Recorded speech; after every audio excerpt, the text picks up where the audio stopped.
Welcome to The Explainer. Today, we're jumping right into one of the absolute most fascinating turning points in military history. Seriously, when I was digging into this, it completely blew my mind. We are going to explore exactly how the U.S. Navy managed to overcome overwhelming Japanese fighter superiority in the Pacific during World War II. And here's the real kicker: they didn't do it by just rushing out and building a better plane. No, they did it through a total, ground-up, systemic revolution in training and teamwork. By the end of this, you're going to see how a simple box of matchsticks on a kitchen table literally rewrote the rules of air combat forever. To really wrap our heads around how revolutionary this was, we need to go back to August of 1942, right over the Solomon Islands. Imagine elite Japanese pilots flying out of Rababel, returning to their base just completely baffled. Among them was Saburo Sakai. Now, Sakai was a legendary ace, a guy with a literal samurai bloodline who had been absolutely dominating the skies for years. But he and his commanders were reeling. They had just run into this mysterious new American tactic they had never seen before. Back in the barracks, they kept asking each other, who had taught the Americans to fight like this? Right? It's a great question. How exactly did American pilots defeat the world's deadliest aces? Well, to figure that out, we have to look at two massive, glaring problems the Americans were staring down in 1941. First, you had the immediate tactical problem of the terrifying Mitsubishi Zero fighter. And second, there was this overarching macro problem, the intense Japanese elitism and their deep-rooted philosophy of how air combat should even work. Let's talk about that tactical problem first. Just let this staggering number sink in for a second. 12-1. During the first 6 months of the Pacific War, as Japanese forces were just tearing through the Allies, the kill ratio of the Japanese Zeros approached 12-1. They were, without a doubt, the undisputed apex predators of the Pacific. In fact, Allied pilots were explicitly ordered not to dogfight them. Everyone knew that trying to turn with a Zero meant pretty much certain death. And honestly, when you compare the actual hardware, that terrifying kill ratio makes perfect sense. The Japanese Zero was engineered with an absolute borderline fanaticism for weight reduction.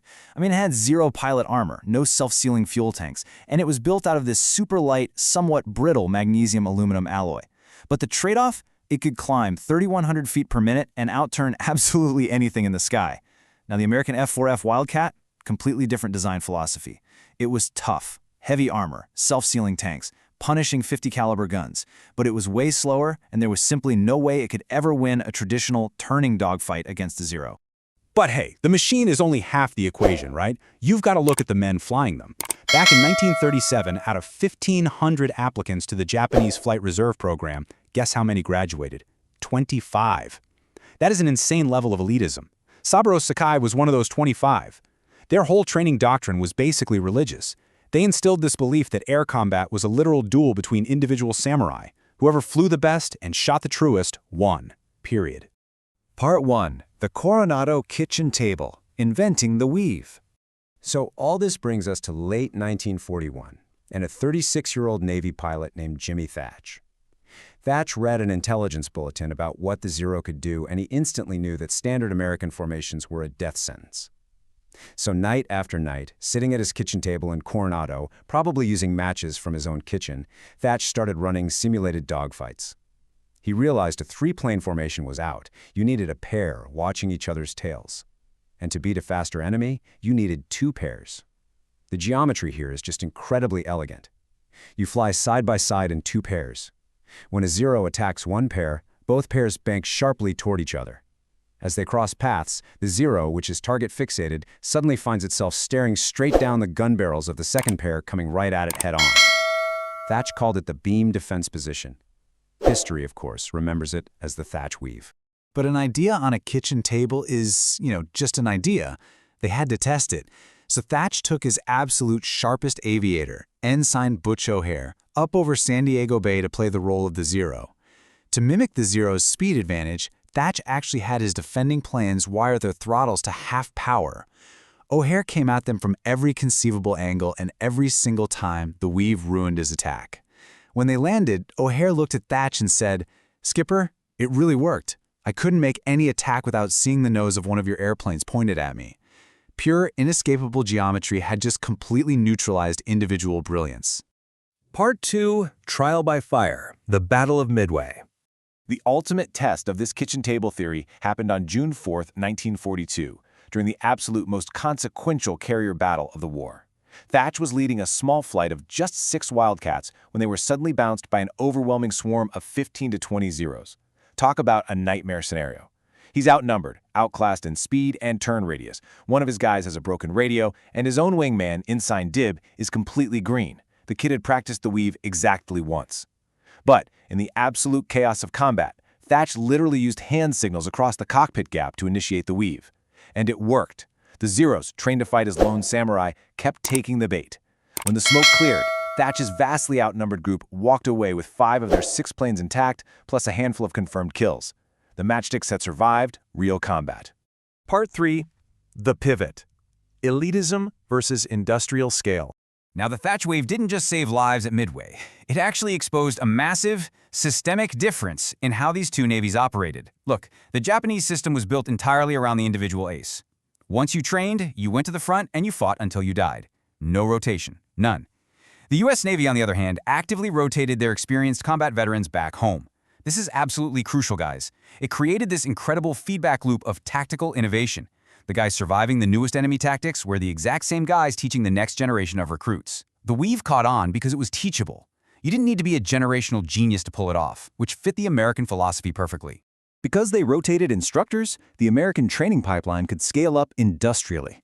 Just look at these numbers. In 1942 alone, the U.S. graduated nearly 10,900 pilots. By 1943, that almost doubled to nearly 20,800. And these weren't just rushed green recruits pushed out the door.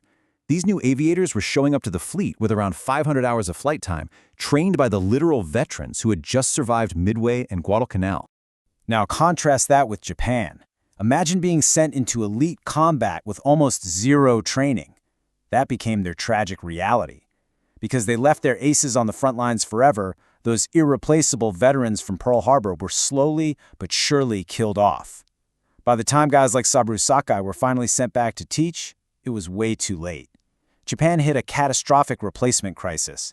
By 1945, they were forced to compress their pipelines so much that they were tossing teenagers into combat with less than 4 months of training and well under 100 flight hours. No veterans left to teach them, no time to learn. The collision of these two completely opposite systems caused a massive reversal of fortunes. Remember that terrifying 12-to-1 ratio the Zero had early on? Completely flipped.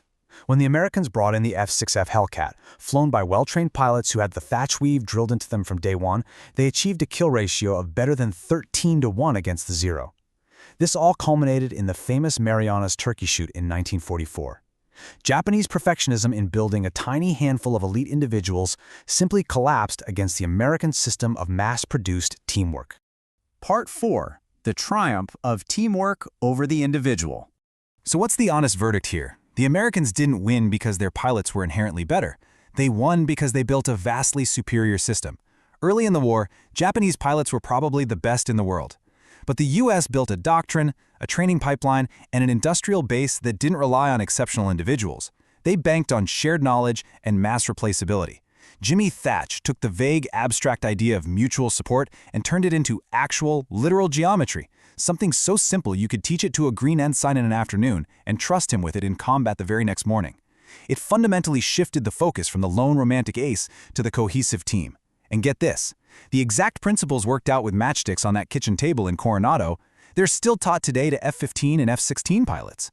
A good system and shared knowledge will basically outscale isolated genius every single time. Which leaves us with this final thought. Jimmy Thach proved that 2 working together beats 1 working alone every single time, regardless of how insanely talented that one individual might be. It's just a fantastic reminder that the right system always outlasts isolated brilliance. So it makes you wonder, if simple, teachable teamwork can dismantle the world's most terrifying apex predators in the sky, what other unbeatable giants in our world today could be undone by that exact same logic? Thanks so much for joining me on this explainer. I really hope it gave you something incredible to think about.